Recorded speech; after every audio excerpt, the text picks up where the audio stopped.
So like this guy made it worse. Yeah, he made it. yeah. He made it significantly worse than it is in the game. But the game without we're just fuck it. Hey there, everybody. Welcome back to Pixel. I'm not even doing a thing.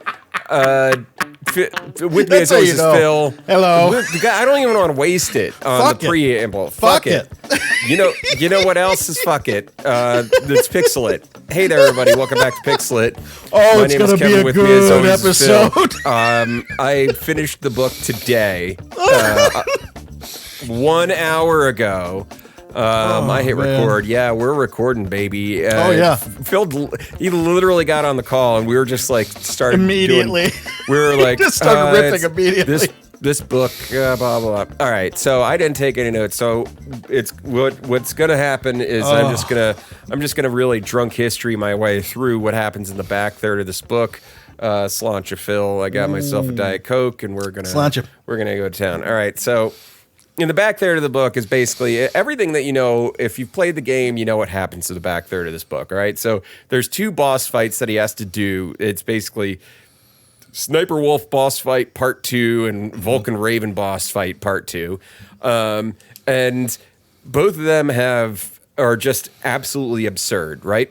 Oh, yes. So there's a Sniper Wolf one, and it's like he is dueling with Sniper Wolf, and she's the most deadliest sniper in the world, but Snake is better still, obviously, because he's the son of Big Boss. But meanwhile, this whole time, Hal Emmerich is like, don't kill her, Snake. I fell in love with her. What the fuck? This What nerd. the fuck, buddy? What the fuck, man? Which is, yes, it's also in the game, but it's somehow more endearing in the game than it is in the book. It just feels like it's out of nowhere. So Snake is just like, I gotta kill her. I gotta kill her, Hal. And him and Sniper Wolf are having a sniper's duel, and then Snake wins. He shoots her right in the chest. Yep. Hey, up for the sake of the dude writing this book, he had a chance to say something about her breasts, and he did not. You know what? Yeah, I'm going to give him full credit for that. I think he earned that much at very least. The fuck.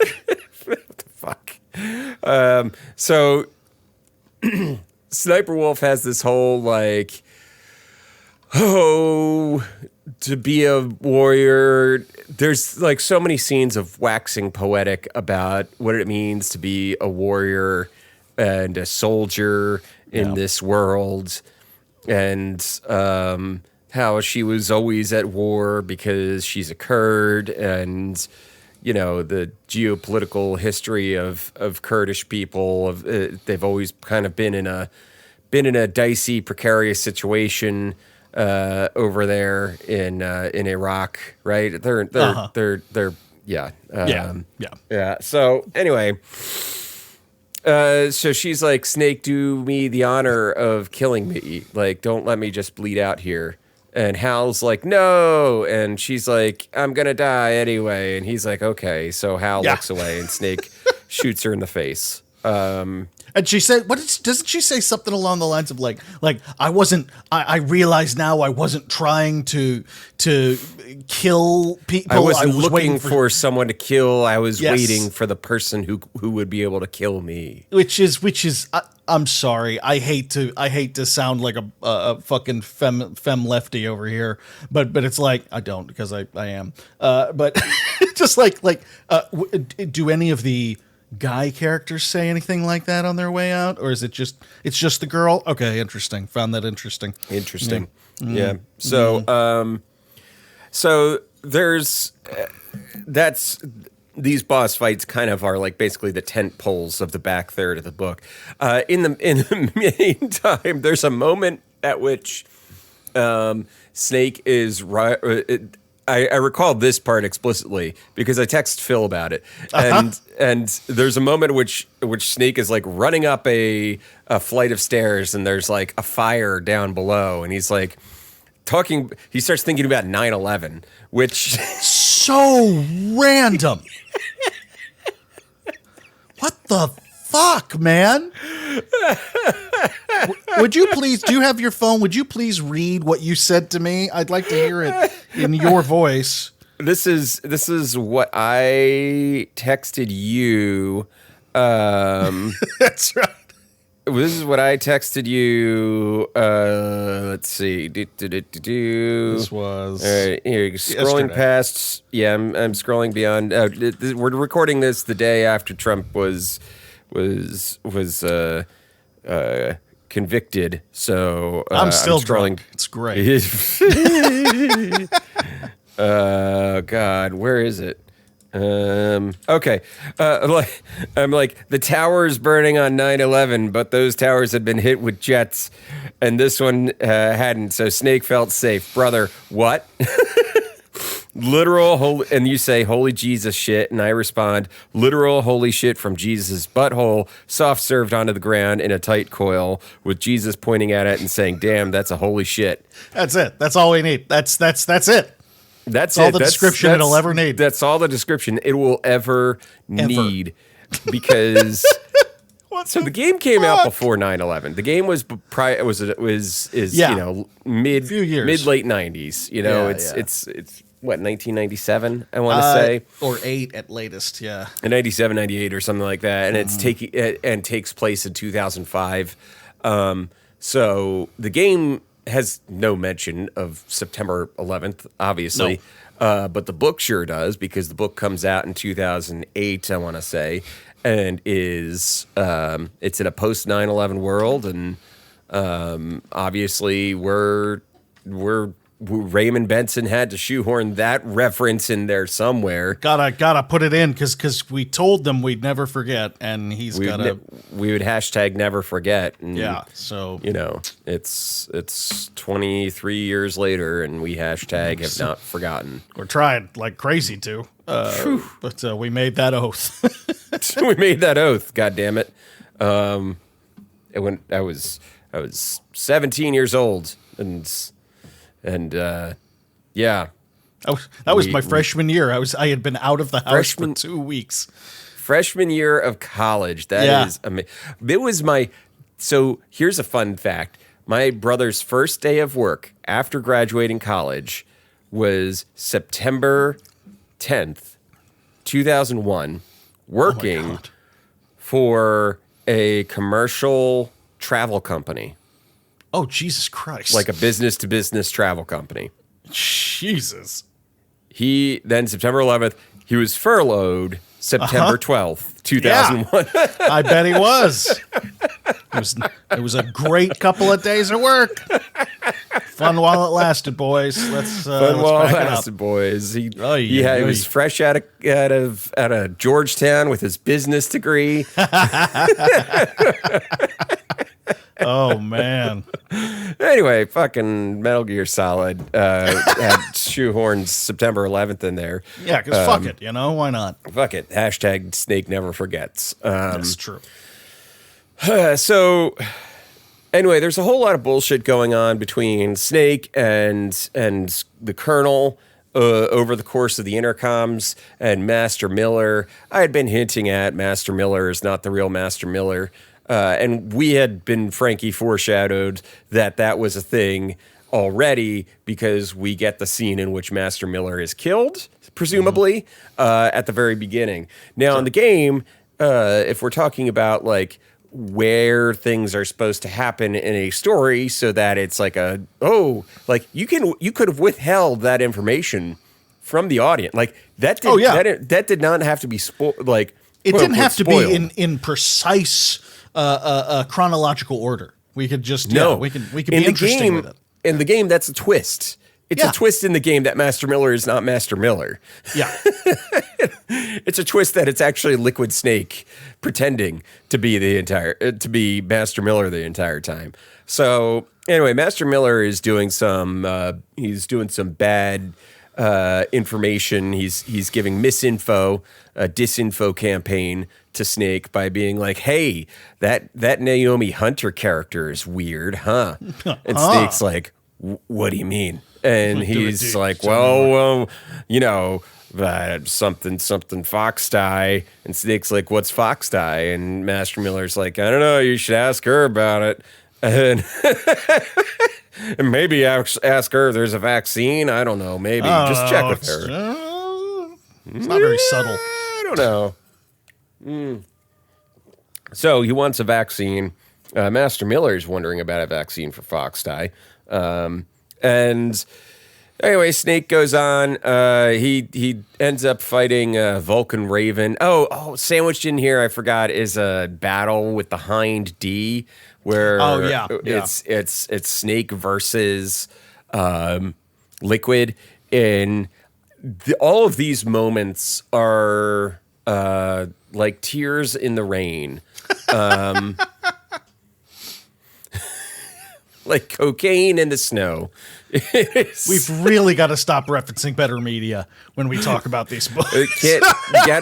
Gotta, you know, it invites comparisons, and those comparisons are not worthy of being. It demands a comparison. Yes. So Snake fights against Liquid at one point, and Liquid's piloting a Hind D, and Liquid loves to be like, brother! That's his favorite thing to say. Brother! Why does he keep calling me brother? Why He's not Hulk Hogan. Colonel. He's telling me to take my prayers and say my vitamins.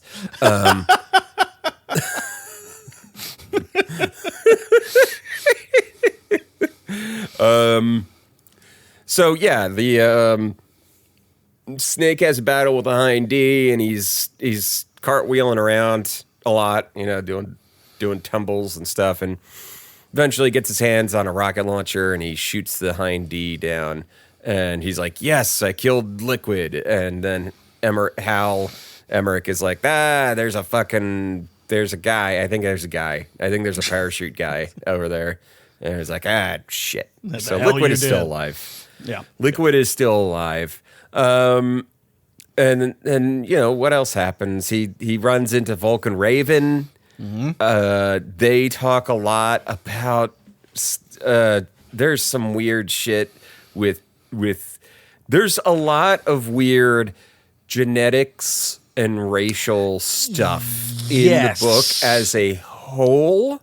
Yes. That some of it was like in the game, but it's because it's so distilled in the book, you're like, I am less comfortable about the concepts that you're proposing. Yeah, it gets real fashy. It's uncomfortable.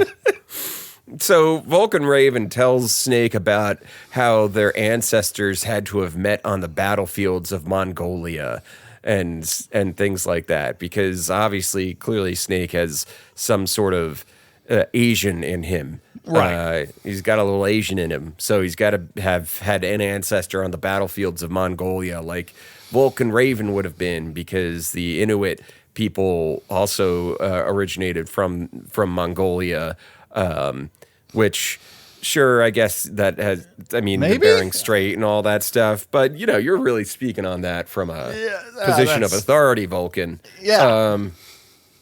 So he knows it as a holy man. I'm sure he knows that as a holy man, as a holy shaman. A guy who is ordained in the life church of online Vulcan Ravens. Fuck. What the fuck? So weird. It's so weird. It's so weird. And for those of you who are new to the show, you should not be surprised that when I do a book, and if a book gets continually worse as we read it, the less respect I have for actually taking notes about what happened in the book. Kevin respects the book about as much as it respects him. He starts from the beginning, assuming full respect. But as it becomes clearer and clearer that is just not a real thing, Kevin says, "I'm just going off the dome at this point because fuck it, man." Yeah, you're not breaking up with me. I'm breaking up with you. So Vulcan Raven is basically like, and have at you. What is what is a Vulcan but a miserable pile of ravens? So anyway, they have their duel. More tumbling, more gymnastics, tumbling, and cartwheeling from Snake. A lot of that in this. He throws a stun grenade in high school. Yeah, yeah. He throws a stun grenade at one point and he kills a bunch of ravens. And he's like, Vulcan Raven does not like that. He's like, why are you killing my birds? Yeah, he It's is like- pissed. And honestly, Yeah. I'm on his side for this one. I'm on his side for that.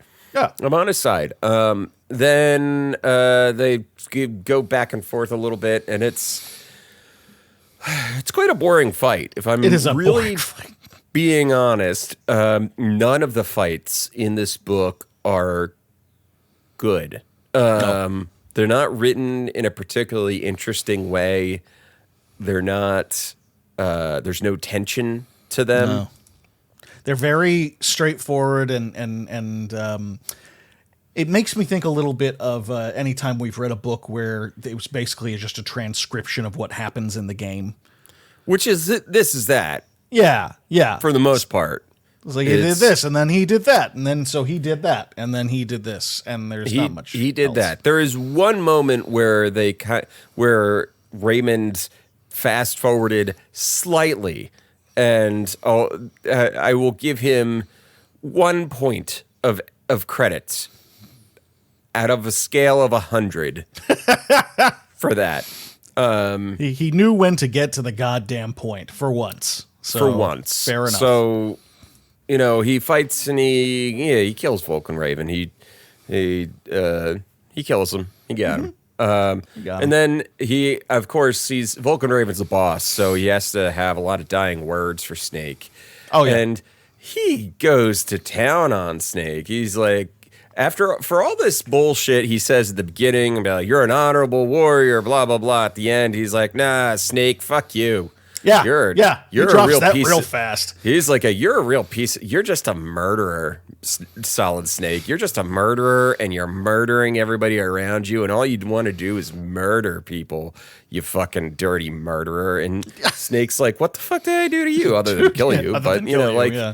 other than kill you. But that's what weren't you just doing the same thing? And Raven's like, nah, man. Nah, my shit was cool. My shit was yeah, tight. I was awesome. I I was about awesome. it. You were uncool about it. I had a really cool machine gun. You were doing cartwheels. That's not cool, man. Vulcan Raven looks before he dies. He looks Snake in the eye and says, "It's kind of cringe, bro." And then Vulcan dies. Raven has left the chat. And then Snake walks around, walks away, and then Raven does give him an extra key, though.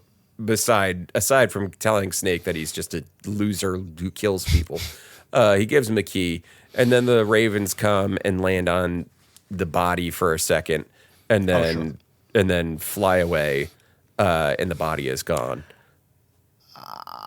I've got to say, I'm confused enough for the first time in this book, or in this franchise, I suppose.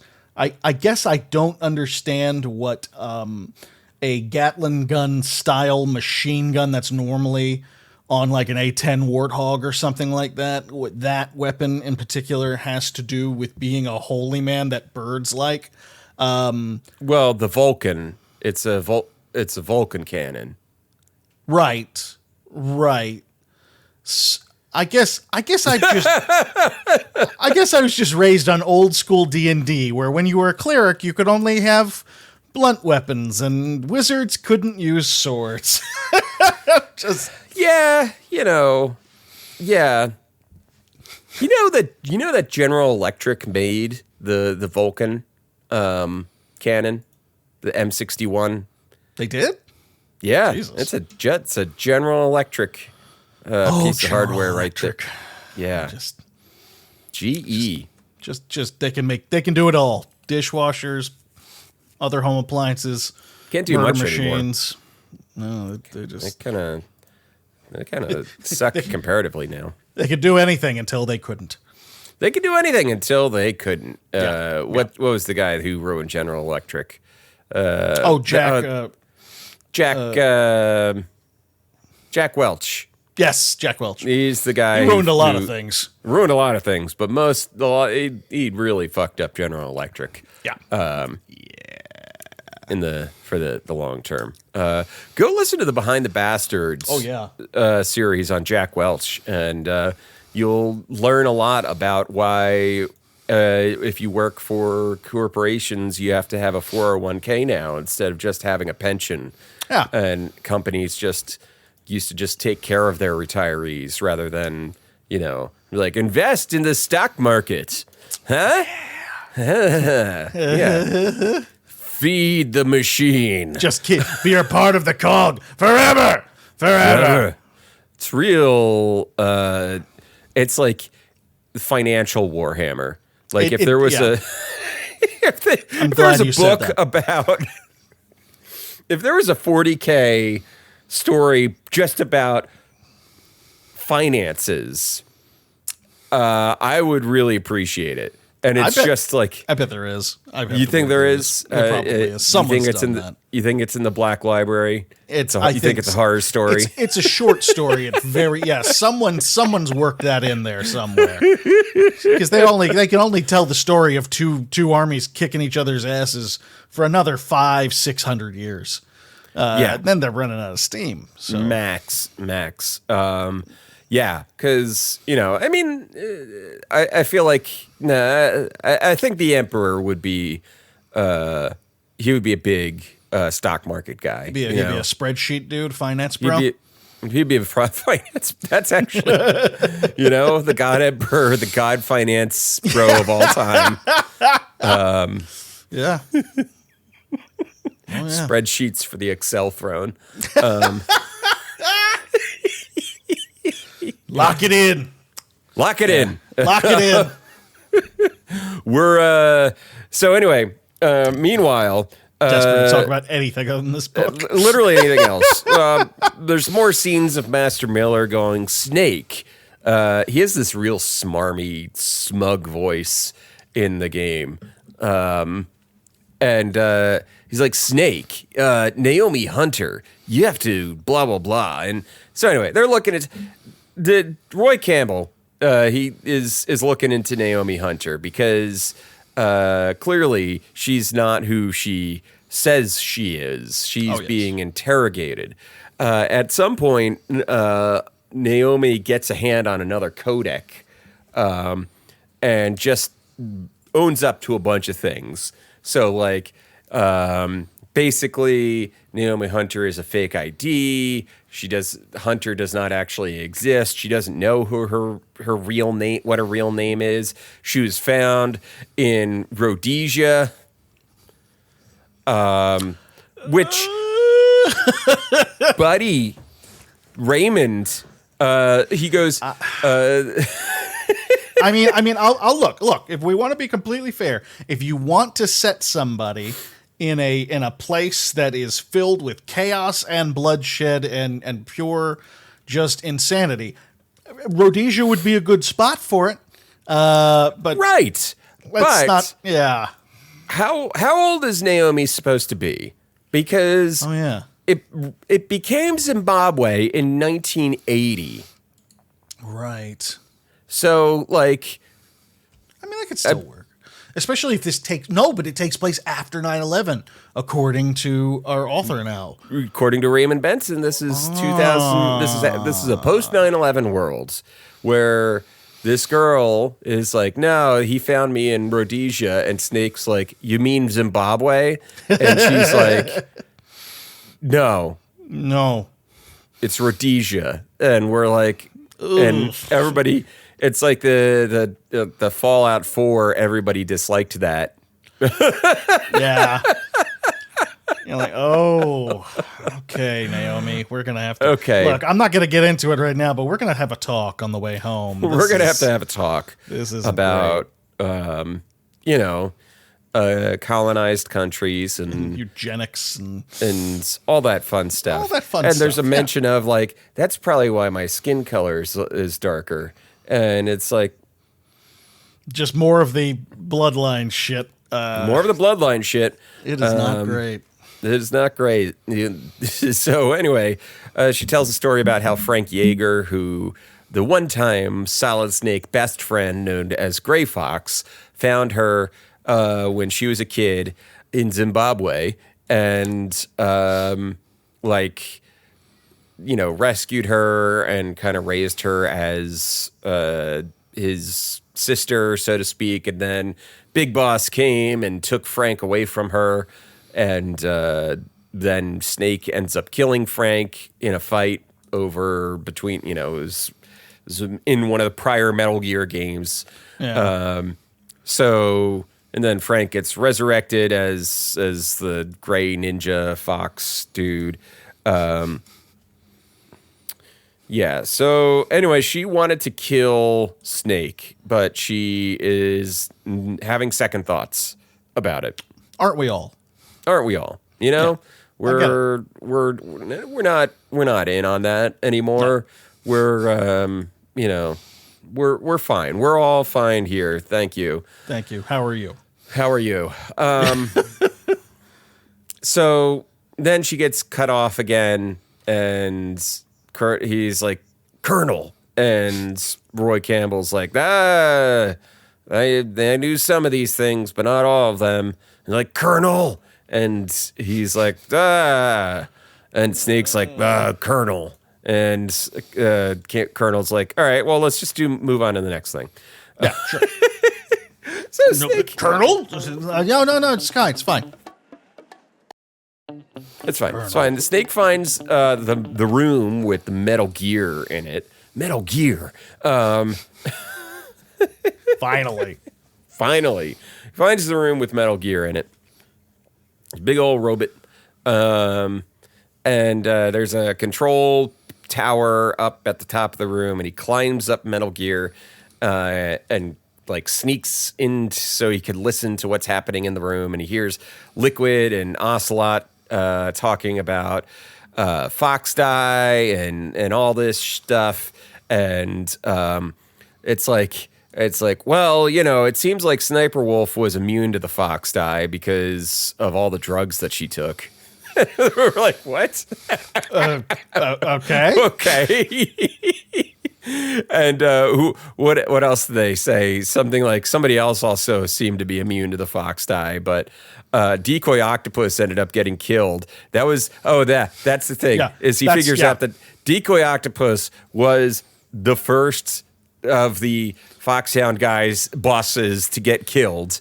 Because not Decoy Octopus. He was not my Decoy favorite. Octopus, Yeah. our favorite character. Oh. Oh man, he had taken on the appearance of the DARPA chief, Donald Anderson, when Snake found Donald Anderson in the cell, and Fox Die kills Decoy Octopus as Donald Anderson, because as we learned that Donald Anderson had actually died because of Revolver Ocelot's torture, because Psycho Mantis couldn't read his mind because of the mental shields that he had installed. Are you all with us still? It's everyone there. Is everyone still awake? Okay. Anyway, so yeah, Decoy Octopus did get affected by Fox Die. Sniper Wolf did not. Vulcan Raven ostensibly did not, I think. But they're dead anyway, so what's it really matter? So who cares? Yeah, fuck Who it. cares? Fuck it, man. Let's go bowling. Yeah, pretty much. At this point, this is like, that's what Ocelot should have said, you know? Yes. Like, I would have loved that. fuck it, Liquid. Let's go bowling. Let's go bowling. So then Snake is like, all right, well, I gotta get this key card to disable the launch of the Metal Gear, the activation. I gotta put in these key cards. And he's like, I only got the one key card, but the 3 slots. And they realize that the key card is like, it's malleable, so it has to be at room temperature for the first one. It has to be freezing cold for the second one, and really hot for the third one. Which so fucking stupid. It's so fucking stupid. Which in a video game is like a neat little moment of puzzle solving. Yeah. But when you read it in the book, you're like, oh no, really? So dumb. It's so dumb. he puts in the first one. Before this, sorry, he accidentally drops it into radioactive sludge. Yeah, of course. Yeah, sure. Of course. He drops it into radioactive sludge. He learns the secrets of the ooze as he drives in. And tries not to become a Ninja Turtle. He has to dive into the radioactive water and get the key card. And he's like, my favorite moment is when he's like shuffling through stuff that's in the water. He finds a level 3 key card. Yeah. Oh, God. So he finds the key card. He gets back up. He puts it in the room temperature one, and he's like, I got to go to a cold room. So he backtracks to a cold room, and he's sitting there, and he's just thinking about life and shit. And then he puts it back, and then it kind of like jumps forward to like, okay, he's on his way back from doing it in the hot room too. Yeah. Which, all right, good. That was like the one moment where Raymond Benson decided to fast forward a little bit. Like, yes, okay, he doesn't need to. Thank you, Raymond. We didn't need to get the blow by blow of him walking back to the room where everything was molten lava hot. Yes, that's and the fact that you recognize that gives you get a gold star. You get a gold star for that page. That was a good page in this. All the other thing. pages are frowny faces. Frowny faces, but you know what? I'm putting a frowny face or a gold star sticker on each page. Yeah. You're gonna have to invest in some frowny face stickers, I think. And get Jetpack Braggin to draw our little avatars like sad. Genius. And then the other one is holding up a thumbs up. Like a thumbs up one and a sad one. I love it. Yes, that's it. That's what happens next. That's what happens next. That's where this is going. Snake puts the keys in, and whoops, the card thing that he just did actually turned it on. What they never had it turned on. They were just playing him the entire time because he's a dummy. He's a dum-dum. He's a silly little boy. Little boy. Who just doesn't get it. No. He's not listening with his active ears. You know, he's not stopping to listen. Use your big boy brain. Use your big boy brain, and he's significantly less horny in this third of the book, by the way. Just FYI, if you're wondering. I think that I don't know if that makes it better or worse at this point. Honestly, worse. Yeah. Yeah. Gave something to kind of hold on to. Yeah, there was something. So anyway, he activates it, and Liquid's like, ha ha ha, you fucking idiot. You're a fucking idiot. You're a fucking idiot. So we got a boss fight between Metal Gear with Liquid piloting and Snake. And Snake, you know, he has to like bait out some shots and go get a Stinger missile and hit it. It's a real boss fight. And then at some point when has done enough damage, the ninja comes out and he's like, Snake's like, Frank, and the ninja's like, I know what I'm here for. I'm here for you to kill me, or something like that. And then the ninja saves Snake by like holding up the foot when it tries to step on him. And anyway,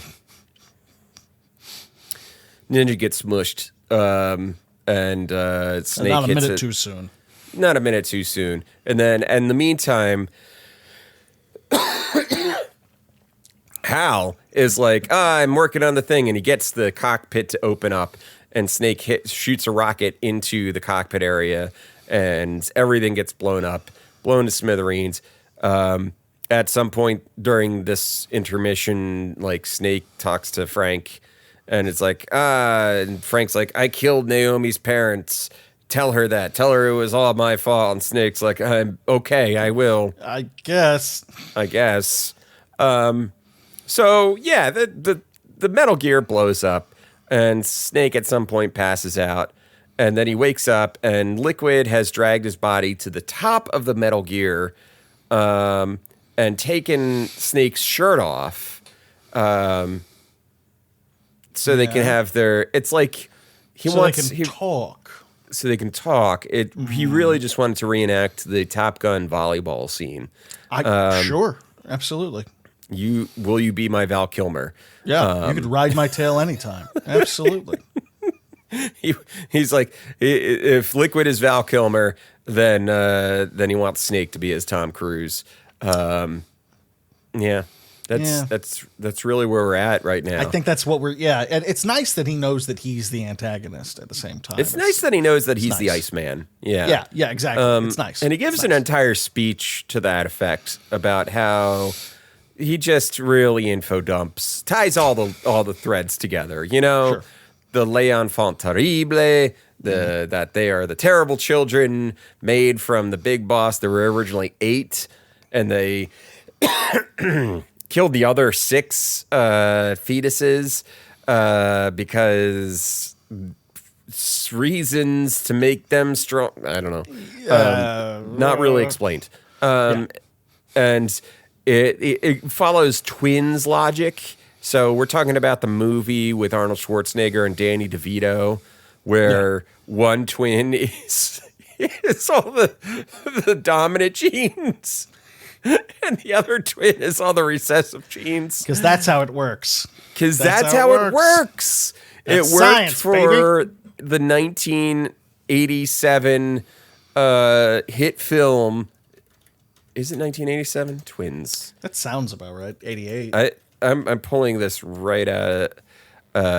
Twins movie year. What year was it? 1988. I was off by a year. There we go. It felt right around then. Yeah. Yes, absolutely. Right in there. We're talking late 80s. It's about to be the 90s, but not quite. Yeah. That was one of those movies that as a kid everybody had a VHS of and would talk about, and I didn't see it until I was an adult, and I was like, wow, I'm glad I waited this long. I've not seen it since I was a kid. It's not a good movie. It's just not. As 2 of my favorite people in the world, it's just not a good movie. just didn't hit it for you. Oh, you know? Predator era Arnie and no. And Danny DeVito. And Danny DeVito. Anytime, really. Anytime at all. You can give me Danny DeVito. Oh, but honestly, late 80s, Burton era, Batman Returns, like, of course, I think that was 90 or 91, but it doesn't matter. It was like 91, yeah. That's still right in there, and that's a very, very good time to see. To Danny DeVito said something about like It's Always Sunny in Philadelphia for the new season. He's like, oh no, we're going places with this next season. The first 15 seasons were way too soft. That's good. His existence on that show and that show in general are a direct refutation to Seinfeld's. You heard Seinfeld talking about the left woke cancel culture is destroying comedy, and I'm like, there are shows on today. What are you talking about? Yeah, that you couldn't dream of airing back then. No, come on. It's an argument for people who aren't paying attention is really what it comes down to. Yeah, no, and you know what? Northern Lion actually had a good point. It's like, you know what? I think we can just sometimes say when for older folks that say this stuff, we can just say that they're cooked. You know, yeah, that they're cooked, and we can move on with our day. We don't need to turn it into a whole thing. We don't. I think we'd be a way better, healthier internet if that's how we did things. It might cease to be the internet. But isn't that a better thing? Seinfeld's he's just cooked. He's just a little cooked. He's cooked. You know? I think that's, you know what? I'm putting it out now. That is the official Pixel-It stance on shit like that. We look at the boomer or whoever else and go, that dude's fucking cooked. He's cooked. You know, he doesn't have it anymore. Lost the fastball. He was still trying to throw the fastball, but he lost it. Oh, yeah, no, buddy. no. It's just sad to see. It's cooked. Forget it, Seinfeld. It's Chinatown. It's Chinatown. Yeah. So yeah, they talk, and Liquid talks about how you can't say anything without the left woke mob coming after you anymore. Yeah. Yeah. It talks about fucking bullshit philosophy, fucking bullshit warriors, and God, it's so insufferable. Oh yeah, it is it's like pretentious the most. as shit. It is the most pretentious bullshit about fighting and warriors that the world has ever seen. Where it's like the world needs to revere its heroes and warriors again. We need to be in a world of perpetual war, and I can't, man. I've decided I'm going to get us back to having our if you enjoyed this, you might enjoy that sections of our social media for these books. And just because of that pretentious speech, I'm going to find all of the anti-war books I've ever read and just pile them into the fucking thing. Where it's just going to be the things they carried. And yeah. War fucking sucks. That's war the sucks, moral. man. Yeah. Like pair this with like, you know what? Pair this with Blood Meridian. Yeah, there you go. Yeah, you'll learn something. You know, I feel like the Judge and Liquid would just talk each other to death. Probably. Would. I think the Judge would eventually reach over and just tear his head off. I honestly think the Judge would just kill Liquid. And the Judge would be naked for some reason. Probably when this happened. Someone playing a violin in the background. And the Judge is the Mortal Kombat skin we're waiting for. By the way, honestly, that's the one whose fatalities I want to see. Because I don't play the game anymore, but I like getting on TikTok and seeing the latest fatalities. I would love I would love the Judge as a Mortal Kombat character, and it's like war was always waiting for us. He just takes him and adds him to a tree covered in dead babies. He just grabs the person's head and says, "That which exists without my knowledge exists without my consent." And he just like crushes their head in. That's good. I think, you know, who makes Mortal Kombat? I think they owe us a call. I mean, don't worry about contacting Cormac McCarthy's estate. We'll take care of it. We'll handle it. We'll take care of that part. Yeah, don't worry about it. We got it. Who is actually the owner? It's NetherRealm. Does NetherRealm still make them? I don't think they do. Do they? Yeah. Oh, yeah. NetherRealm is the studio that makes them. No shit. They're the guys that like were originally the Midway guys that started the series. Midway is what I had in my head. Midway was yes. Midway's definitely yeah. They are Midway. Does Midway exist? Defunct as of 2010. They can't be still a thing. Chapter 11 bankruptcy. Everything was acquired by Warner Brothers Interactive, and I guess sounds right. The Mortal Kombat studio, the people who did Mortal Kombat were just folded into they made their studio within Warner Brothers called NetherRealm. Okay, that makes sense. Which uses the similar color palette to Midway. So, well, that's nice. As like a little throwback. Thing. Yeah, little tilt to the cap. I like that. Yeah. Fuck my ass. What were we talking about? Doesn't matter. Doesn't matter. They fight. By the way, Liquid has Meryl strapped up with a bomb. They fight. It looks like Liquid's going to win, and then he doesn't, and Snake throws him off of the Metal Gear and down to the concrete below. And then with the help of Natasha, hey, remember her, the Russian weapons expert? Snake disarms the bomb that's strapped around Meryl, and he's like, Otacon, how do I get out of here? And Otacon's like, that way. And he's like, all right, I'll see you out there. And Otacon's like, I'm not coming, Snake. I'm going to die here. And Snake's like, what? Fine. Fuck it, man, come on. And Anacon's right. like, all right, fine, I'll find my way out. Dude. So they get out, Meryl and Snake get out, and they hop in a Jeep, and they start driving, and we get the mandatory vehicle sequence. Naturally. Naturally, where you're fighting Snake and Meryl are fighting Liquid on through a tunnel and on backs of Jeeps and stuff like that. Meanwhile, I forgot to mention Jim Hausman, the Secretary of Defense, has arrested Roy Campbell for leaking secrets at some point in this whole thing and has ordered a nuclear strike of the base just to wipe it out. That feels okay. Feels like an overreaction. If you're going to arrest somebody, there might be evidence in there that you'll want. Yeah. Anyway, they fight Liquid, and there's a car accident. 2-car pile up. They're all ejected from the Jeeps, and then Snake wakes up, and Liquid is standing there, and he's like, I'm gonna get you. And then Liquid has a heart attack. Whoops. Fox Die kills him. He has a heart attack. That was good timing. That's good time. That worked out nicely. Good timing. Yeah. Couldn't have had a heart attack at any point prior. Yeah. Until, right now. Right now. Right. He dies. No. Yeah. He dies. And Snake and Meryl are like, this is great. And then Colonel Campbell is like, Houseman just got arrested. How about that?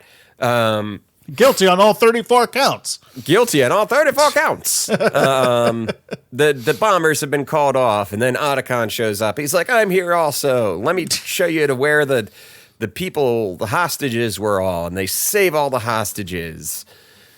And Campbell's like, I faked your death for you, Snake, and the records, you're dead. And Snake's like, thanks, buddy. Thanks, pal.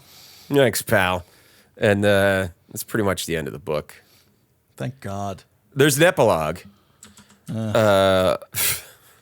an epilogue with a phone call where we only hear one side of it, and it's Revolver Ocelot. He's on the phone with a man and he's like, oh yeah, the one with the inferior genes ended up winning. But no, the other one thought he was the superior one the inferior one the entire time. Yeah. But nobody will know about you, Solidus, or should I say, Mr. President. He's talking to the President of the United States, who's the third brother, the third L'Enfant Terrible. Very, very weird world. Very weird world that we've been given here. Very weird world, and you know what? You'll be ashamed of your thoughts and deeds. I already am. I never stopped being ashamed of my thoughts and deeds. The reason for her exposure, you'll be ashamed of your thoughts and deeds. Yep. I am ashamed, Kojima. You really, Thanks, Kojima. you ashamed me. You got to remember, we're Americans. We're presumably raised by Christians. We got plenty of shame already. Hey, we're all shame over here, buddy. Shame all the time. Yeah. All the shame all the time. That's it. Listen, what's the name of it was a poet that we had on Classy Hands once, and that guy was fucking awesome. I always quote his poem, and it's my life is a raging river of regrets. Yeah, John Tottenham. That guy fucking. I got to meet that guy. He fucking ruled. Our buddy Keeler introduced me to him at a bookstore he worked at, and I bought his poetry book, and I handed it to him, and I said, and he was so meek and kind of like frightened all the time. He's kind of a frightened mouse, and And I said, well, you got to sign this for me now. And he goes, why are you doing this to me? I'll never forget that. It's great. Oh, it's amazing. Oh, God. What'd you think of the book, Phil? It wasn't the worst thing that we've read. It wasn't the worst thing we read. I think it's the problem is it's like, there's like it's just bad on a certain subset of criteria that made it particularly boring and milk toast. It was just slow going. It was it just even some of the worst books that we've read on this show have inspired me to go, well, I need to read this and find out what happens next and everything. But Kevin got sick twice over the course of reading this book. And I'm not pointing fingers. I'm not saying the book was definitely responsible. But the fact of the matter is every time Kevin was like, hey, man, I'm sorry, we're going to have to push back a recording date. I just don't feel good. I was always just like, first off, I was like, that's fine because, look, get better. That's all I was doing. And also because I was like, that's fine. I don't care. I don't care about this book. I don't like, I don't care enough to even get mad about it. Yeah. It's, Yeah, no, I am feeling way better, and I felt like coming out of being sick really invigorated my joy for life and my anger at shitty writing simultaneously. I think it was a simultaneous. It's a twofer, you know. I was like, oh man, how does this book get away with wasting precious seconds of my life? Fuck you, book. You know, thousands of trees that died so this book could be printed. Thousands of trees died so that this book could exist. Yeah. So general thoughts made me dislike Metal Gear Solid more, which is I don't think that's fine. happened yet. I don't think that's happened on this show where the novelization sucked Actually made and it me actually drained my appreciation for the game away. But if it was going to happen, it would be with this franchise. It would have to be with Kojima. I gotta say, because my relationship with the Kojima stuff is tenuous at best. Like Metal Gear Solids 1, 2, and 3, I really loved them when they came out. I've never revisited them. Like after I beat them when they came out. Never really revisited them. I'm not really not a revisitor, so to speak. Anyway, that's not my gamer archetype. Never. I started 4. Didn't like the fact that Snake was an old man. And I was like, that's a bummer. All right. So I never finished 4, and then 5. I think I started playing once and stopped playing it. 5 is apparently really good from a gameplay front. Is that the one that came out most recently? That's the most recent one, and it's also you're not actually playing as Snake. You're playing as Big Boss, and you're not even actually playing as Big Boss. Right. It's weird. Because nothing can be straightforward in these games. Because nothing can be straightforward in these games. And that's why Kiefer Sutherland is the voice instead of... I forgot that, yeah. Yeah, he replaced David Hayter with Kiefer Sutherland because Kojima just can't help himself. He can't. He's got to stir the turd. It's constant with him. Yeah. It's lucky he didn't recast him with Guillermo del Toro. And those two love each other. They do, and it's adorable. I think that's nice. But yeah, no, there's a lot of dumb stuff in the Metal Gear Solid stuff philosophically about. I mean, I feel like the more you try to explain a really deep thought about war, the worse off it gets. And I think that's kind of why the judge in Blood Meridian is such a fascinating character, and I think Blood Meridian is good. It's like a good counterpoint to this, right? Because you look at the judge, and one of his most frequent topics that he talks upon in Blood Meridian is war, the nature of war, and the nature of humanity's relationship with war. But he speaks about it in less words than any character in any Metal Gear Solid game does ever. Yeah. And Blood Meridian's a long fucking book. It is long. I think it's like to quote William Shakespeare, brevity is the soul of idiots. Say everything, explain everything. Apologies to H-Bomber guy. I stole this fucking joke. But yeah, it's there's a reason that "war is hell" is the most enduring and effective quote about war. It 3 words that tell you the truth and do it pretty effectively. That's all you need to know. Or even Fallout. War never changes. War never changes. Like, yeah, that's good. Like the bullshit about war, you know, the weaponry and all that changes. Sure, fine, whatever. But the war as a destructive entity has never changed. Yeah. That's it. It's always the same lies, the same bullshit you tell kids to go off to die. The same pride, the same shit you take advantage of. It's all the same. It's all the same. Yeah. And we're venturing dangerously close to becoming the people talking too much about war that we're complaining about. Yeah. So, let's stop.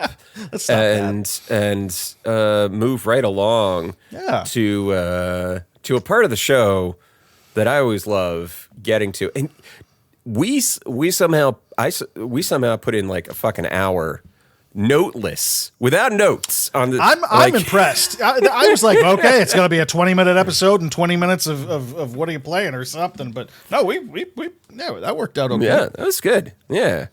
So, what are you playing? Oh, I really strong batted that one. What are you playing? What are you playing? Oh man.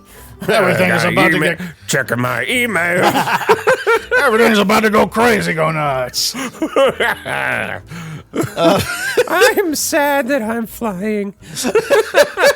God, I love that shit. I played Children of the Sun. Okay. That is... it's a Devolver game. Okay. It's got kind of a... I don't know... PS1, PS2 kind of aesthetic, very beautiful, but also very lo-fi kind of quality to it. And you play the former member of a cult who can control bullets with her mind. And so the whole game, the entire mechanic is you with a sniper rifle approaching different camps of the cult as you try to get to the head honcho of the cult who killed your dad and all that shit. And you have one bullet, and every time the bullet hits a number of things, like people, gas lines, anything explosive, stuff like that. Anytime you hit something and the bullet causes damage of some kind, it stops and you can re-evaluate where you're going next with the bullet. So the whole goal of the game is if there are 12 guys on the camp, you want to kill all 12 of them with the same bullet. It's Magic Bullet, the video game. Right. It's the JFK assassination, the video game. And I'm going to get put on a list. And it's... And it's one of those great examples of an indie game. Took me about 5 hours to beat, especially if you're not trying to, because they keep the leaderboards for everyone who plays it. So there's a big community of people trying to beat each other's scores and all that stuff, and that's pretty cool. That's not my style, but you can get through the game in a pretty quick amount of time. It's aesthetically very lovely. The soundtrack is kind of cool and strange, and the storyline is uncomfortable and unsettling, but the gameplay, it's just this one clever mechanic that they boost up a little bit over the course of the game. You get different abilities and that sort of thing, and new kinds of opponents that can deflect the bullet or require some kind of special move or something like that. It's just very clever, very charming, bleak, and very violent. It's not like it's like photorealistic gore or anything, far from it, but there's something about it. I guess in this day and age, the gunman trope is not. It's a little less safe than it used to be. Sure. So even though the game makes it clear up and down, you are the good guy here. There's still a level of discomfort, which I found appealing on a certain level. I thought that was it gave it some oomph, which I liked. I thought that was pretty cool. Putting that right on my wish list. Yeah, interesting game.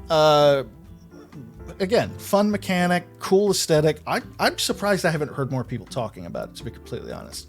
Nice. I think this might have passed by people this year. And after that, I have been playing Paper Mario.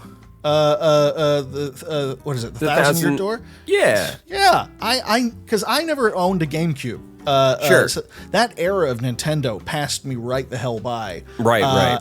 And so when I saw that they were doing a remaster of it, and Nintendo did the shockingly decent thing of actually accepting one character's transness, which I think is fucking excellent. Yeah, I think made it even more explicit. Yes, they made it more explicit. Yeah, they make it more explicit, and Mario shares in his first trans kiss, which is very cute. It's lovely. It's a lovely, but frankly, I love this game. I'm so glad I'm playing it. It's just it's so much fun. It's just a charming. I forget how much I like Nintendo. Their aesthetic. It's charming. It's warm. It's cozy. The game's got a great sense of humor. The aesthetic is nice. It's got strategy to it without being all up its ass about how difficult and all that stuff it is.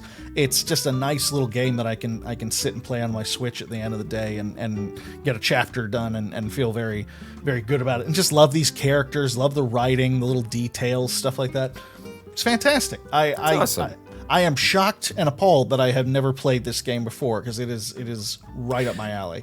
Yeah, I feel like post N64. I mean, I had the GameCube, but yeah, I think I was kind of in the same zone of like I was not playing a lot of Nintendo games, even with the GameCube, beyond that N64 era. So I totally get it.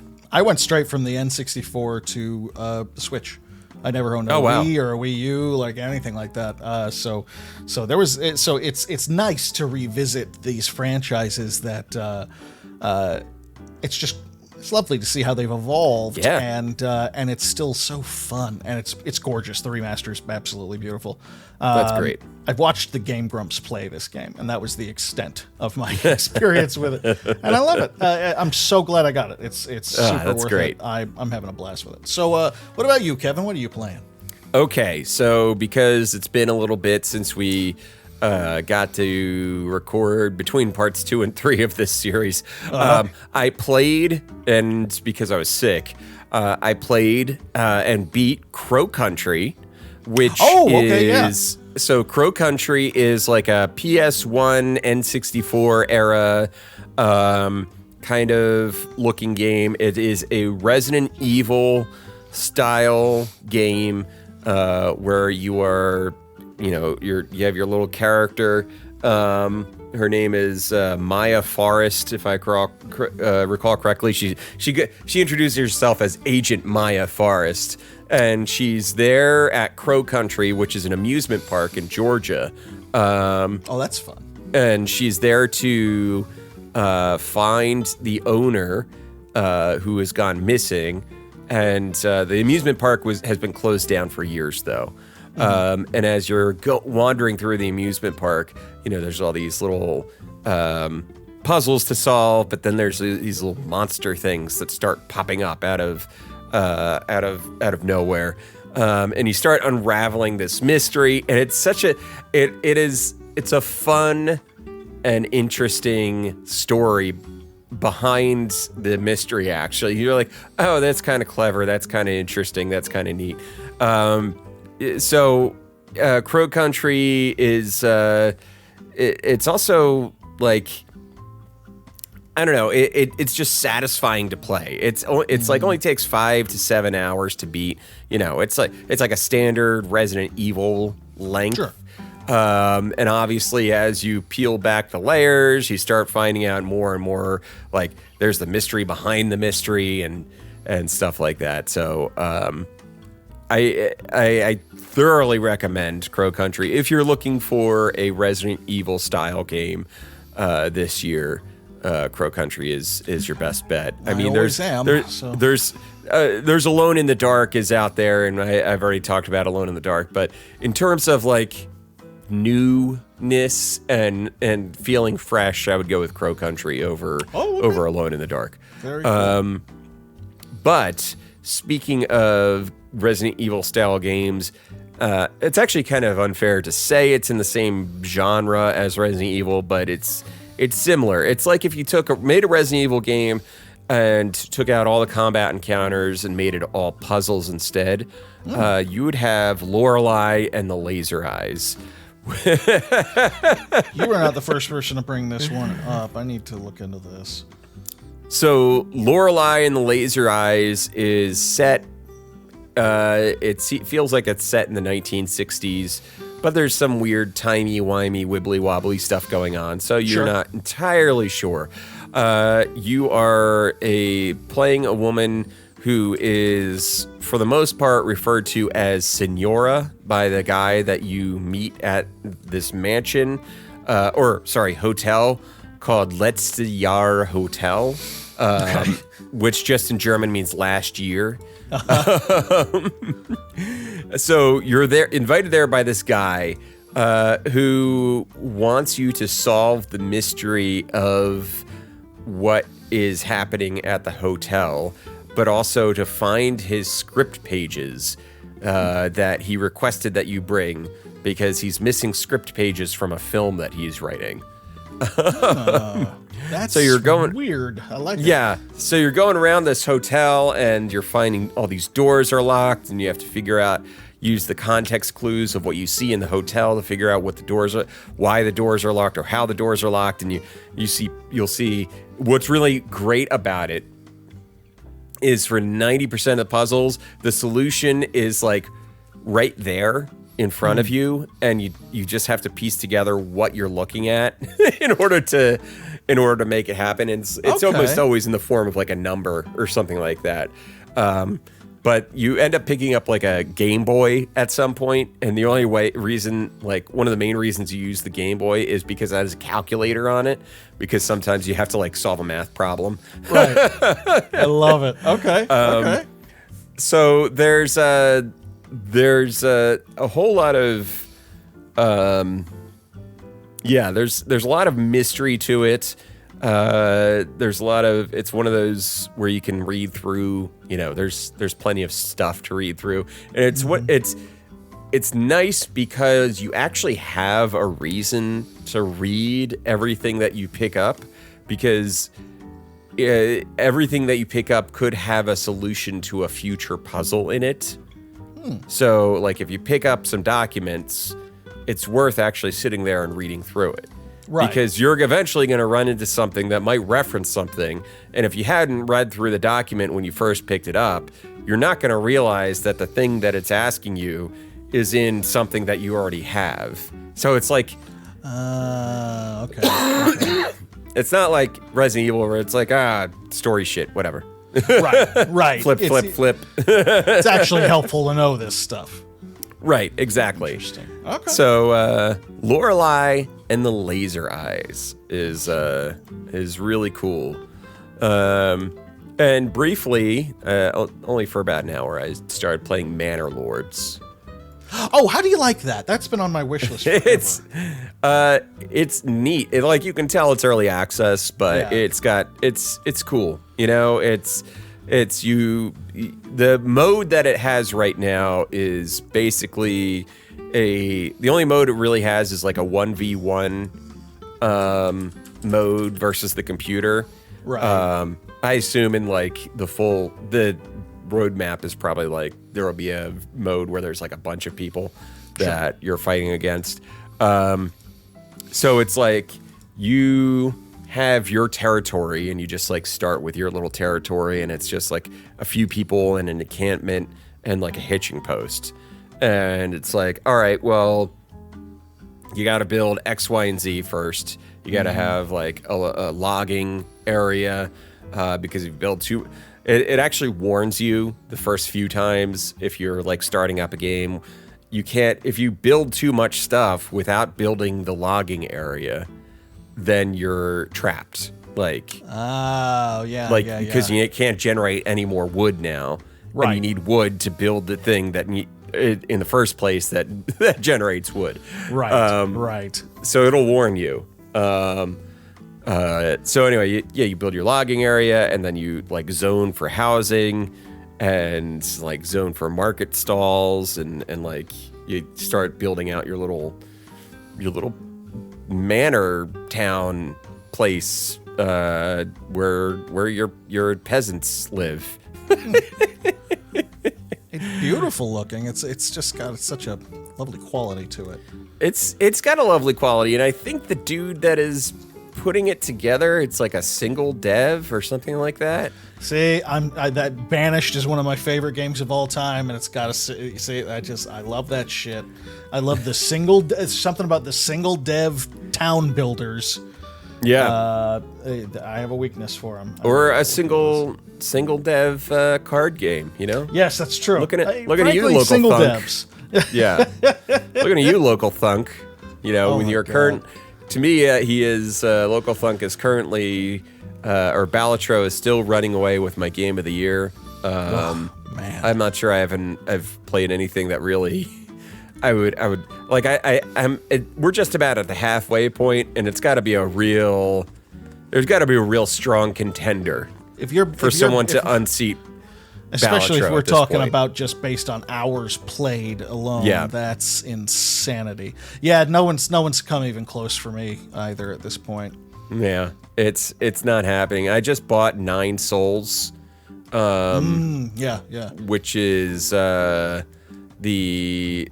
it's by Red Candle Games. That they did like Detention and Devotion, which are horror games. Right. So I'm interested in that. It's a neat looking game. A lot of the games I've been playing so far this year are like games that don't have a ton of Steam reviews. Interesting. Like Lorelei and the Laser Eyes. You've heard a bunch of people talk about it, right? Yes, you're It right. only has yeah. 390 reviews on Steam. That's interesting. For a game that gets referenced a lot, it's like by other podcasters and content Yeah. creators. It doesn't have a huge footprint, it seems, unless it's on Game Pass or something like that. Right. There's not a lot of stuff on it for that's wild. That is wild.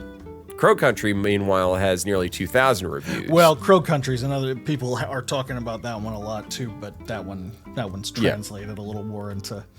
yeah. Yeah. So, anyway, that's it for the episode. We didn't even talk about Patreon or anything. We just Oh, I know. We just got got right barreled into it. Into it. So I want to thank our patrons, Ruthless Mutter, Jesus Loves You, Kyle Seaman, and Friendly Friend. Thank you so much for being our $10 tier patrons. It means the world to us. We love if you you. want to find out more about our Patreon page, go to patreon.com/pixelitpod. Otherwise, follow us on other social media.